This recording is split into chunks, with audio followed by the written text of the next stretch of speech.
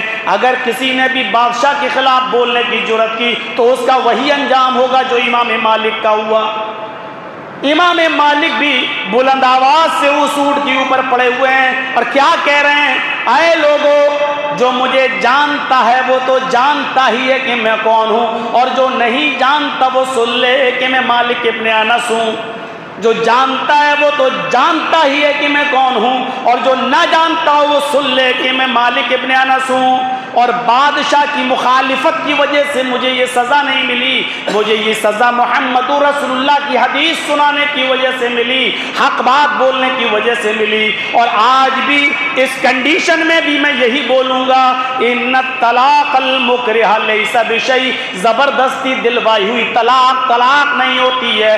بادشاہ زنا کاری کر رہا ہے، اس کنڈیشن میں بھی انہوں نے یہی حدیث پڑھ کر سنائی کہ بادشاہ زنا کاری کر رہا ہے، زبردستی دلوائی ہوئی طلاق طلاق نہیں ہوتی ہے۔ یہ تھی حق بیانی۔ تو جو لوگ حق بات بولتے ہیں اور حق بیانی کرتے ہیں وہ نقصان میں نہیں ہے۔ کسی کا چہرہ دیکھ کر مسئلہ بدل دیا جائے، میرے بھائیوں، یہ اسلام کی تعلیم نہیں ہے۔ جیسے ایمان کے ساتھ ساتھ عمل صالح ضروری ہے، ایسے ہی حق کے ساتھ ساتھ صبر بھی ضروری ہے۔ امام مالک کو مارا گیا حق بات کہنے کے جرم میں، لیکن انہوں نے صبر بھی کیا۔ بادشاہ کا مقابلہ کوئی نہیں کر سکتا تھا، وہ بھی نہیں کر پا رہے ہیں، لیکن صبر بھی کر رہے ہیں، لیکن حق بات سے سمجھوتا نہیں کر رہے ہیں، حق بات سے سمجھوتا نہیں کر رہے ہیں۔ آپ کر سکتے ہیں حق بات سے سمجھوتا، جرجیس کر سکتا ہے حق بات سے سمجھوتا، اچھا ٹھیک ہے یہ ایریا ویسا ہے یہاں ایسا نہیں بولا جائے گا، وہ ایریا ویسا ہے وہاں ویسا نہیں بولا جائے گا۔ سود اور بیاس کے خلاف تقریر نہیں ہوگی جمعے میں، جرجی صاحب مسجد کے امام ہیں، خطیب ہیں، لیکن ہم سود اور بیاس کے خلاف خطبہ اس لیے نہیں دے رہے ہیں کیونکہ جانتے ہیں کہ مسجد کا متولی سود کھاتا ہے، بیاس کھاتا ہے۔ اگر سود اور بیاس کے خلاف خطبہ دے دوں گا تو مسجد کا متولی ہمیں نکال دے گا اور مسجد سے بھگا دے گا۔ یہ ہے منہ دیکھ کر خطبہ دینا، یہ ہے منہ دیکھ کر حق بات کو چھپا جانا۔ میرے بھائیوں، یہ سمجھوتا نہیں سکھاتا اسلام. اس لیے نجات پانا ہے تو حق بات کہنا ہے، لیکن کسی کا نام لیے بغیر، اور صبر بھی کرنا ہے. حق بات، سمیہ نے حق بات ہی تو کہی تھی. اللہ کس پر ایمان لائی؟ اللہ پر. پکڑ لی گئی.